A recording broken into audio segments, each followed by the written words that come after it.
guess I will start off, and thank you, Dustin, for allocating the time, and thank all of you for being here. Some of you may be more further along the journey than others, and I would only say that for me, when I got started with this entire process, I really felt like I'm drinking from a fire hose. I'm still drinking from that fire hose, but I'm able to swallow just a little quicker. So with that, this will be a fairly high level presentation, but I want to be sure that we do capture everybody's hot buttons. And I understand, being a small group as we are, this will be fairly informal, and we can have Q&A kind of along the way. So respectful of everybody's time, of course. So I guess the first question, Dustin, would be to you, would be really twofold. What is the foundation? And second part of that is, who do we serve? So the foundation began in the mid-'60s. What would be the Kansas East and Kansas West conferences at the time established the foundation. The Book of Discipline gives direction that a foundation can come about, largely to be the caretaker of planned gifts, to care for estate gifts that people give, to be an enduring support for ministries of all sorts. And so we've been around for a long time. We were a part of the budget for the conference, and now we are completely autonomous from the conference and as well as in our budget.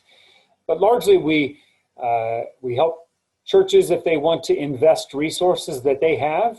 We help them set up programs to be financially healthy, to have the resources to do ministry that God calls them to be about, and to be helpful for them in their planned giving ministries. So what a lot of you have spoken about. So we do programs with churches. We care for resources of congregations.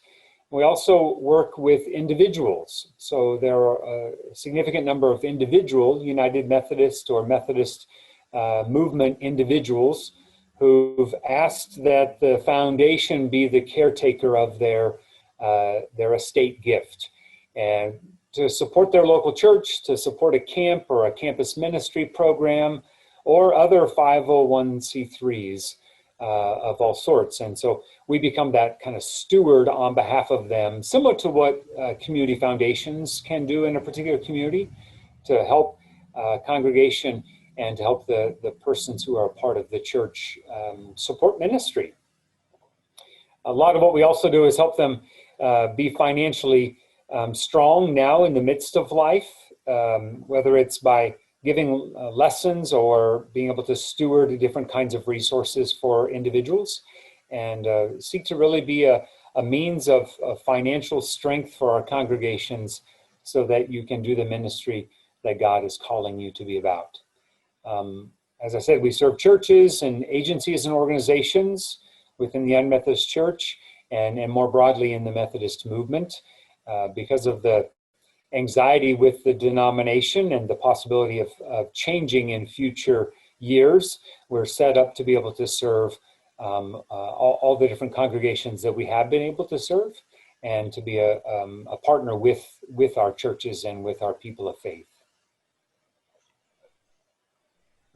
Thank you, Dustin. Next question would be, from your view, are there practical ways that we can encourage people to give now and in their estate plan, and what might those look like?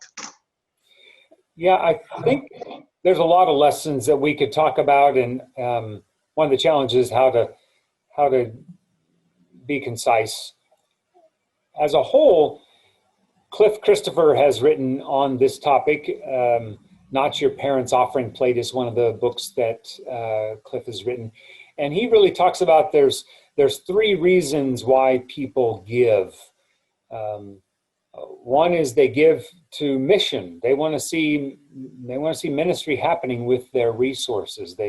It's about telling stories of impact and how lives are being changed because of your faithful gifts. So people give because of that.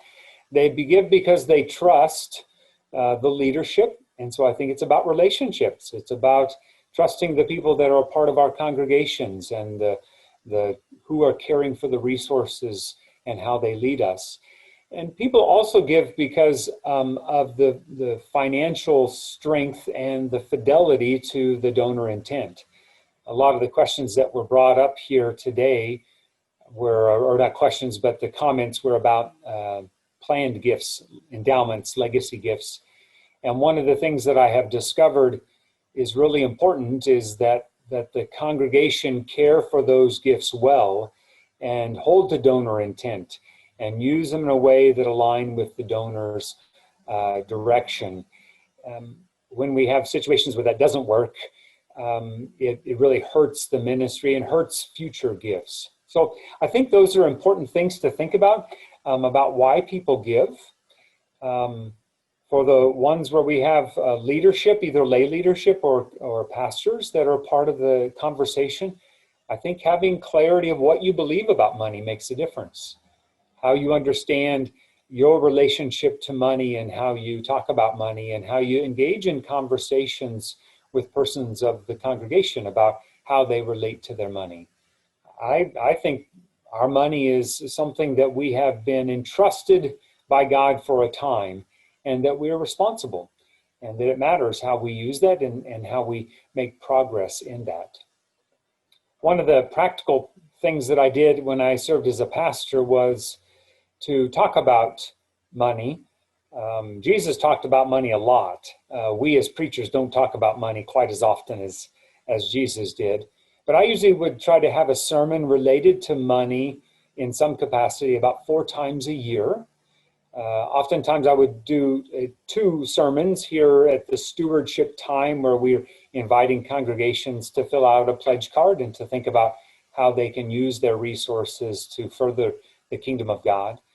But also maybe preach about it during Lent, or preach about it sometime during the summer, to think about different times where we can engage our resources and how those are important. One of the other things that I have done, and David and Kay spoke to this, so I went to Newton first and gave a presentation as they named, and what I heard you, David, say was that I gave some teachings about how people can use their resources in a tax-advantaged kind of way, and that with that learning and new understanding that the individuals made some shifts in their activities and are giving maybe more or giving in a different way to make a bigger difference. And I think that's an important piece, is that we have to learn new things. I'm going to share my screen with you all, and I'm going to go to our website. My intent here is to help you see some of the different options that we have as resources that we can share with individuals. Can you see my screen? So this is on our foundation website, and it's under Services for Churches and Organizations. And one of them is called Bulletin Inserts and Other Resources. So the way the website is developed is largely grouping it into individuals and then churches or organizations. And there's bulletin inserts, and down below there are a lot of inserts that could be used for bulletins or other information. I keep discovering that there's great tools that are available for people to help encourage giving in their local congregations, but they just don't have that information yet and haven't found a way to integrate that and bring those lessons. So there's a bunch of them here, and you can download them if there's a need for a color version or a black and white version. For example, one of the things, David, in your comments, you talked about an IRA. So if people are 70 and a half years of age and they have an individual retirement account, they can meet their required minimum distribution, which the age of that has got bumped up as of just this last year. But you can meet your required minimum distribution and use it to give without taxes to support your church. And so I think there's just some lessons that really would be helpful for people. so that they can maximize their resources in their giving and reduce their tax, be able to be more of a blessing that God has called them to be. And so part of what I want you to know is that there's some great resources. We've actually updated and expanded this, whether it's estate planning guides or information about taxes for this year. By the way, the next of these Learn and Grow trainings is going to be specifically about the CARES Act. We have an accountant who's going to be presenting next month. But different lessons that can be helpful for you and ways that you can have a greater impact and how you can get persons of your congregation. I want you to know these things, but I want you also to have the tools to be able to share with your congregations more information about how they can give and how they can use the resources to make a bigger difference. We have individuals who use us and partner with us for what's called donor advised funds, which is kind of a shorter term means of where you pool money at one point in time and take the advantage of the taxes that come with that, and then use that pool of money to give charitably. We have individuals who use us for gifts of appreciated stock or gifts of grain. This last week, we had one family do each of those three things this last week. And so I think there's a lot of ways that we can partner with you or others of your congregations to help you make the biggest of impact with the resources you have and to use them to be a blessing. One of the things that I think is important is to remember that holistically for congregations, there's a value to understanding different areas of giving, and that to have a balance of those different areas. There's he used to be the president of St. Paul's School of Theology in Kansas City. His name is Lovett Weems. He's recently retired from Wesley Theological Seminary in Washington, D.C. He's written a lot of different books, but he's talked about the importance of financial resources, and that we have the pool of resources that you and I have called our annual operating resources. It's the amount of money that we get from either work or Social Security or pension, whatever the benefits are that we get as our annual income. And how to think about those resources and how we can use a portion of them, a tithe of them, or whatever the portion might be, to support our church, to give to God through the life of the church.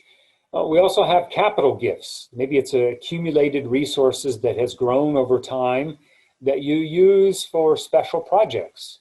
Maybe it's for a building project at the church, or maybe it's like Junction City expanding the audio video technology.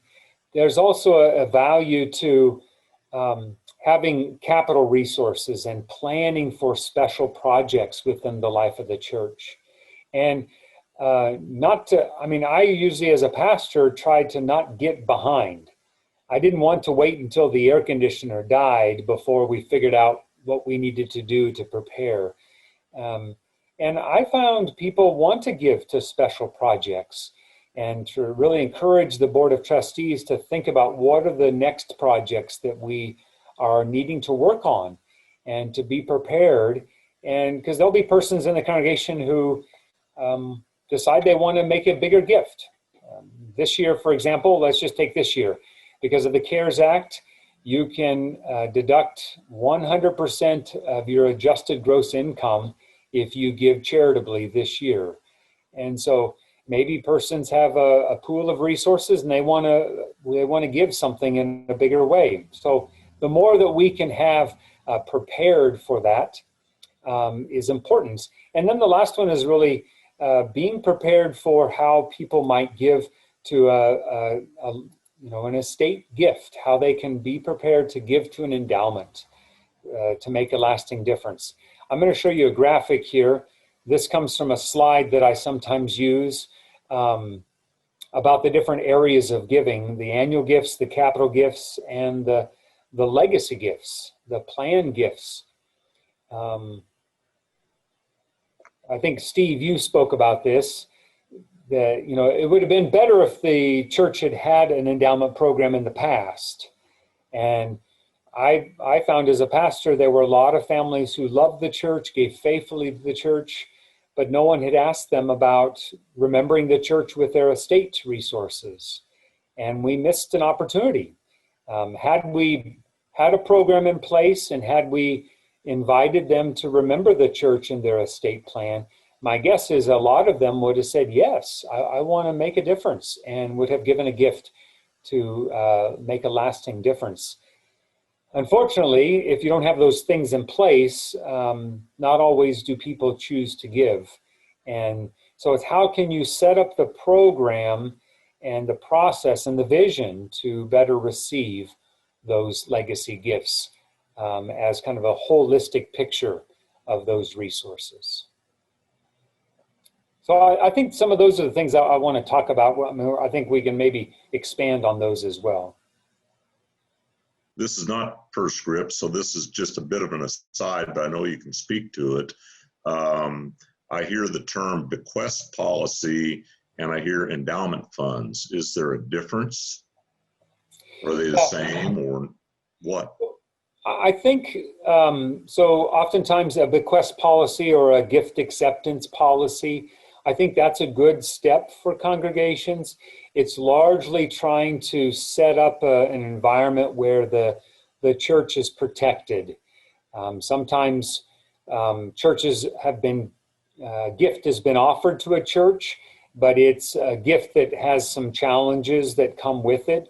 A piece of property or something that might have concerns. And so I think a bequest policy or a gift acceptance policy, it's trying to protect the church from an oil spill or some other kind of gift that could have some problems associated with it, and not to have to get into those. And so mainly giving them latitude to say, we hear you want to offer us this gift. We want to make sure we want to receive it. I think an endowment policy or a charter, whatever it might be, those kind of policy pieces with an endowment are largely to set up expectations for how do you care for a gift, how will it be invested, what's the usage of it, and try to set those things up so that there's some preparation. My guess is we've heard of churches that have been given a gift from someone that they hadn't anticipated, and this gift comes to them, and then there's conflict that start within the congregation because every group has ideas of how we can spend that gift. And so the policies are really to try to have a common expectation of how do we operate with a gift. There's a church in the conference that has been given a life insurance policy here recently, and there weren't any policies in place.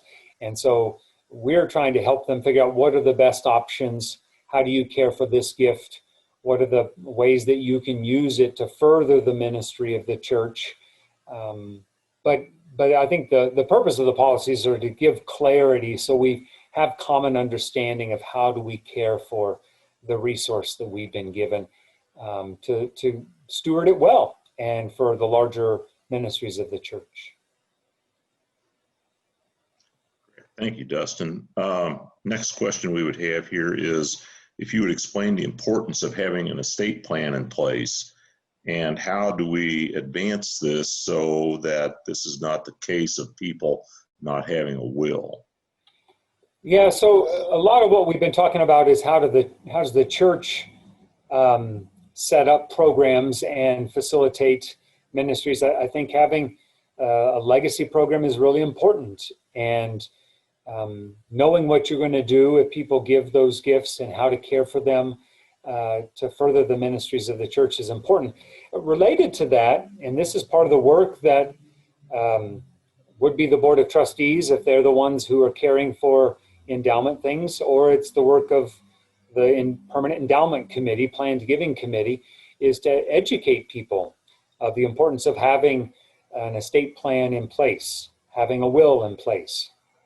If you live in Kansas and you do not have a will and die, the state has a specific plan intestate succession plan for how the assets will be cared for. And it may not be what you really want. It may not be what's most beneficial for your family.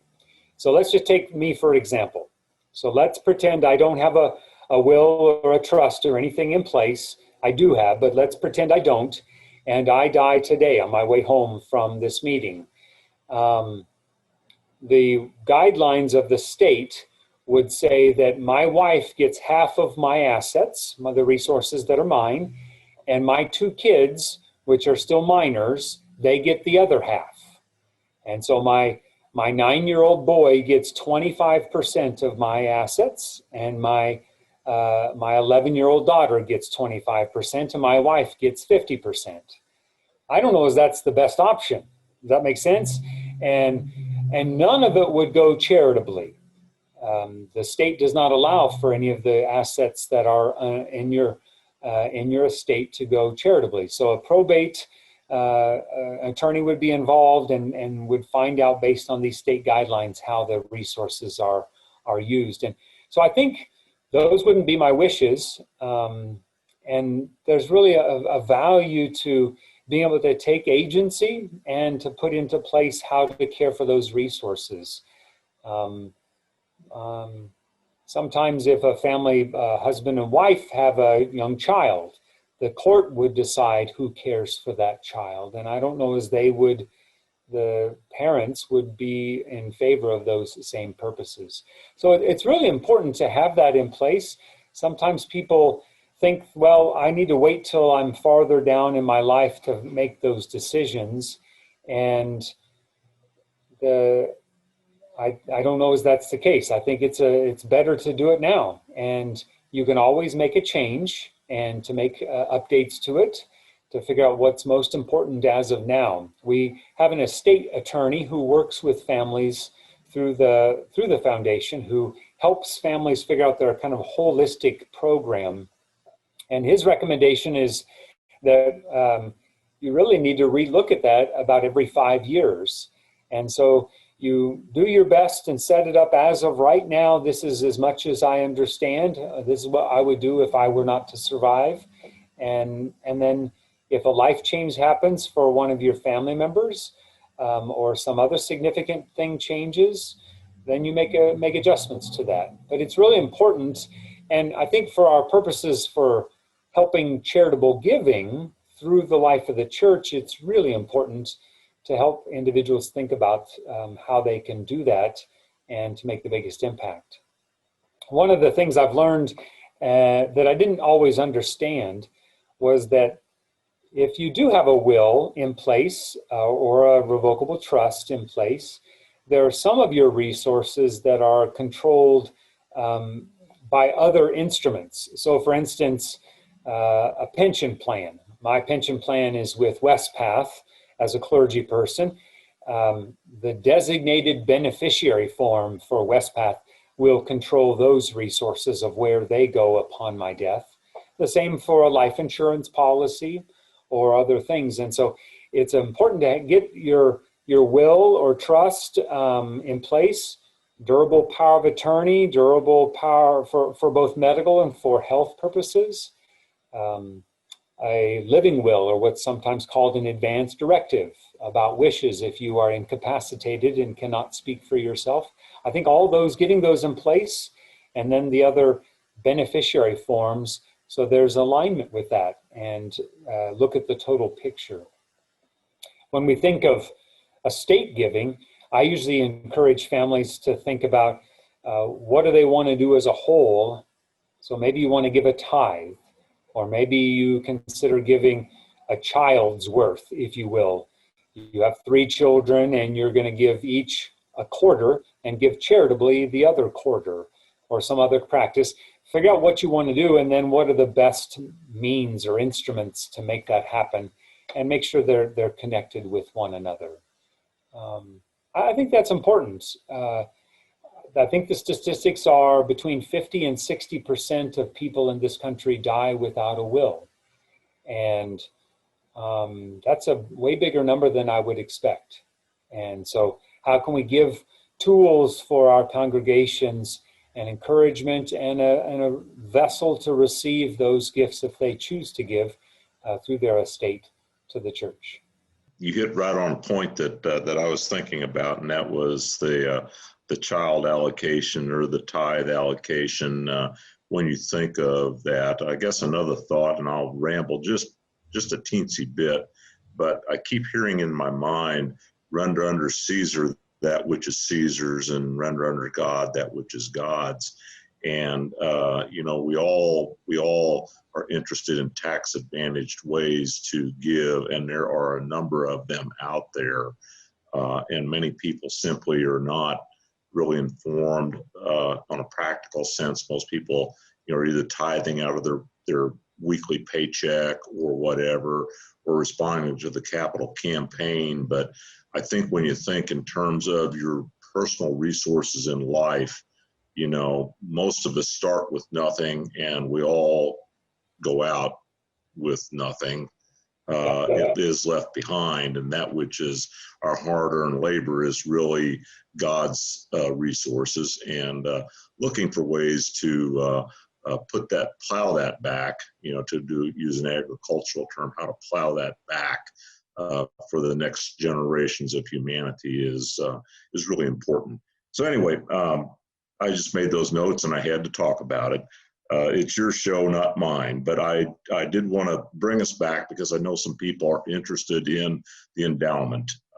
One or two maybe have those already, and they may have something to offer about their process. Others are maybe looking for. So maybe you could just take a few moments and talk about the basic steps of how to move that process forward. Most churches aren't there. They know the stewardship, they know the tithe, we do that, and stewardship campaign.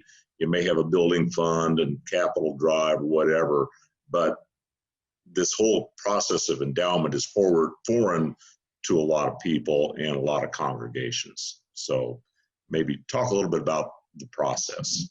Yeah, and I mean, we have a variety that are with us here today.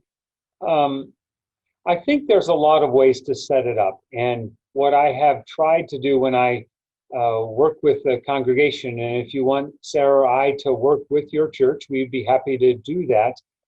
Try to help you either restart or grow from the beginning, or kind of engage new ways to make progress. But I try to make it as simple as possible. And one of the ways that I find that happens is to have a pooled vessel that you care for. Now, not every church chooses to do it this way, but when I work with churches, I try to find ways to have a pooled vessel where different gifts can come, and that it gives it the most flexibility to be able to make an impact. I continue to find situations where people have given faithful gifts, but there are restrictions on those gifts that worked for a particular time, but don't always adapt. And what the church needs today is sometimes different than what the church needed 20 or 30 years ago. And so to create a program that is most adaptable is what I usually try to advocate for. I'm going to show you a screen shot here, or from a PowerPoint slide. This is, if you can see it on my screen, this is kind of what the visualize that I use. And so have an endowment fund that's not the Dustin Petz endowment fund, it's the church's endowment fund. And I often will encourage a language that is inspiring, encouraging.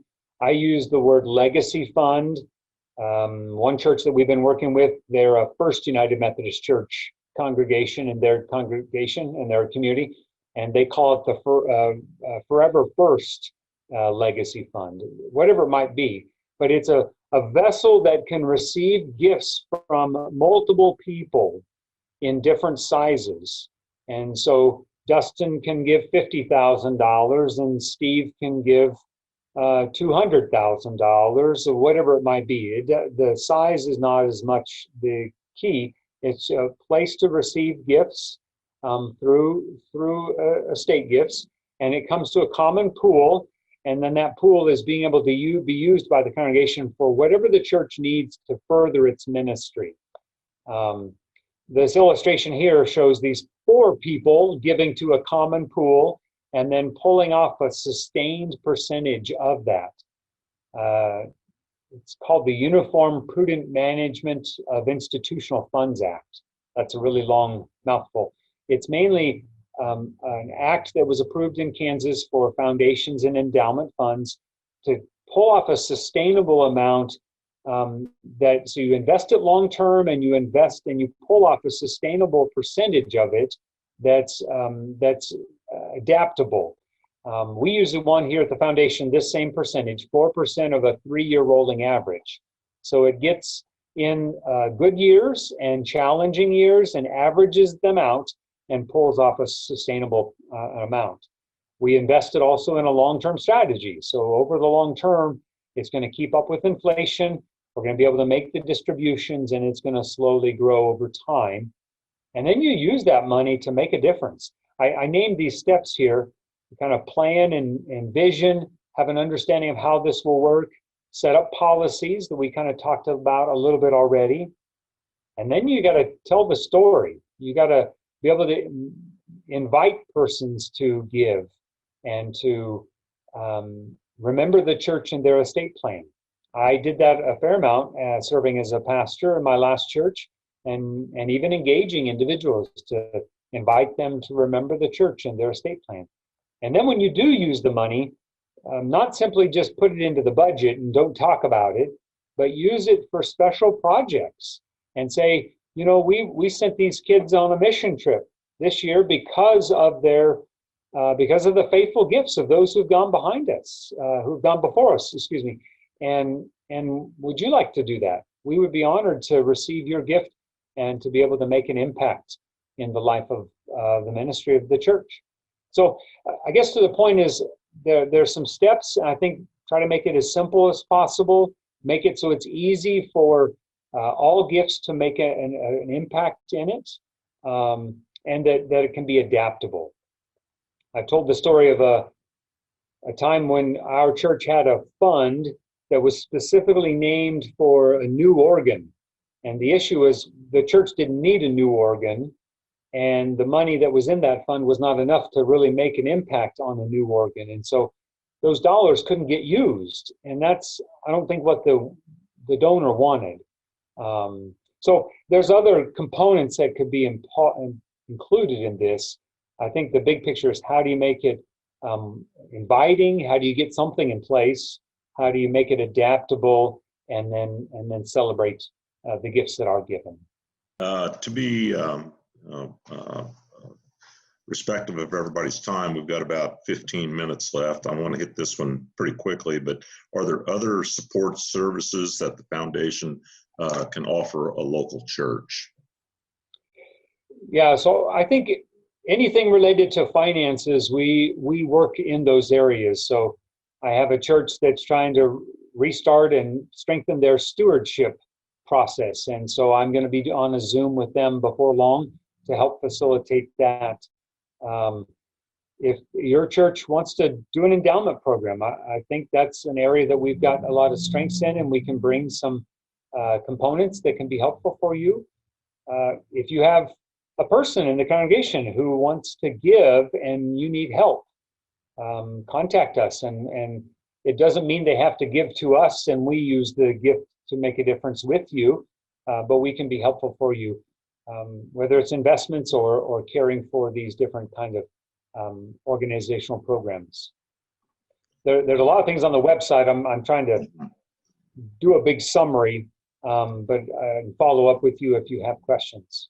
Probably there are two things that were probably front and center in my mind, is that you offer the certificate of participation, which probably many people know about. Now, we know we're in a very low interest rate environment, but we also offer investment for local churches, and we use Westpath for the investment partner, the money manager, very professional and socially responsible organization. So I think I personally, from our perspective, find that to be very appealing. Yeah, so we did an RFP a year ago and voted almost right now a year ago to move our investments to WestPath, which is the United Methodist Pension Program. If you don't know the term WestPath, it's Wesley Path is where that name comes from. But it's the United Methodist Church's Pension and Health Benefits Board. They used to just care for pension for clergy, but took on institutional investments about 10 years ago, and we've partnered with them. They have about $25 billion of assets under management. They have a great team. They continue to exceed expectations, and in comparison to other options, are very good. And so our investment platform is partnering with them, and especially if you're engaging in endowment things that are long-term assets, those are the kinds of investment environments that we would advocate for to match the investment strategy with the time horizon for the dollars. So, yeah. Great. And our last question is, are there any other ideas that we've not already discussed that you could share with, or that we could share with our congregation to help them build excitement? Because that's really what this is, about building excitement to give generously. Yeah, the only thing I wanted to add was that I think some of our churches need bigger vision. I think we need to spend some time in prayer and listen to how God is calling us out of our normal behavior to be used as a vehicle to make a difference. And I think the money will follow. Money follows mission. Money follows vision. If your vision is simply just to keep the lights on for a few more years, I don't expect a lot of people to want to invest in that. And so I encourage that this, we're not just talking about money for the fun sake of money. It's the money is a means by which we encourage and equip the work of the church to do ministry, to make disciples of Jesus Christ, to change lives, to transform the world around us. And I think they play together. I know Charge Conference is coming up, and usually Charge Conference form number 1 is about goals and what you're trying to accomplish. And if that's clear, the money ought to be something that comes in alignment with it. And I'd be open to answer any questions that people have. If I hadn't talked on something that would be helpful, we can kind of have a more dialogue, and I can follow up with you as well. We have some responsibility to stay connected with the ones who partner with us. And so we've been trying to grow that, building our relationships with the ones who have partnered with us. We do have some scenarios where we, the foundation, have received a gift. Family has given a charitable gift already here in life. And that pool of money is there. Sometimes they want it to sit there and grow, and then more will come at the time of death. But then we have a couple of them that the money then goes to support the church. And so maybe, let's say you got $150,000 with us in a fund, and we send $6,000 every year to the church. Mm-hmm. In those situations, I think the church has some responsibility to say thank you to you as the donor who made that happen. We are trying to stay in connection with you and make sure you know what's happening with the funds. But I think the beneficiary agency, I mean, they're the end game recipient, ought to be still saying thank you. We appreciate you for those gifts. I'm trying to wrestle with, a lot of the funds that we care for are ones that we will receive at the end of life, so at the time of death. And so there's a program set up so that when they die, whatever vessel is going to give to the foundation a gift. But I keep finding a lot of families, they want to give now and want to see an impact now. There's an advantage to them tax-wise to be able to give gifts along the way, and they want to see impact. So let's say I have a larger pool of money. I'd hate to wait until I have died to see that making a difference in people's lives. I want to see that make a difference now. And in fact, there's a lot of the in our world today, the super rich folk, a lot of them are trying their best to give away their resources earlier in life, not just in death. And I think that's the case. We can make a process where that can happen for us who don't have, significant billions of dollars. But we want to make a difference in our local church. So maybe I want to give a gift as a cash gift now, but maybe I want to give another gift that is a permanent endowment gift that will continue to build to become an enduring impact in my local church. I got to where I started trying to get in front of memorial gifts. And the reason I did that is because I had churches that I pastored that had a long list of memorial gifts going back many years. And I didn't want that. And I didn't think that was being faithful to the previous gifts or honoring of the loved one who had died. And so I did a couple different steps. I started trying to think about what are the things that we need going forward, so that I already had something that, we need a new paraments for the sanctuary, or for the altar table or something like that, whatever it is. So that you can give it to this project or this project or this project that we still have coming forward. I usually would try, if we couldn't deploy the gift that came from a family, is that after a period of time, if we weren't making progress and it was just sitting in the bank account, then let's put it in the legacy fund, like you described. Let's put it in the legacy fund. It will be an enduring witness of their faithfulness to this church and be able to be used in a variety of ways. And so that could be another option. I think finding ways to make it work best. We had a person here that established a fund at the foundation. And this person died here recently, and on their memorial, it named their fund. I'll just use my name for the sake of protecting the name, but the Dustin Petz Charitable Fund could be where the memorial gifts could go. And so instead of giving it to a pool at the church that didn't get used, they could put it into the endowment fund where I'm going to be putting money to be able to be given charitably across our connection. So I think there are some ideas, and I think working on memorials, which for me, memorials is a different thing than the endowment fund, and to keep those distinctive and how you use them. I was just flagged, we have just a minute left. Is there, I guess, let me give a summary statement, and then I'm thankful so much for you all being here, and I'd be happy to follow up with you to figure out what can be next steps for your church and how we, the foundation, could support you in that work. But we're just grateful for the process that we've been a part of. And if you have questions, or if you want us to work with you as an individual, we'd be honored to do so, to help you fulfill your charitable wishes, to make an impact in a lasting legacy. We're grateful for this time together. Let me offer a prayer as we finish. Will you please pray with me? Almighty God, we give you thanks for your faithfulness.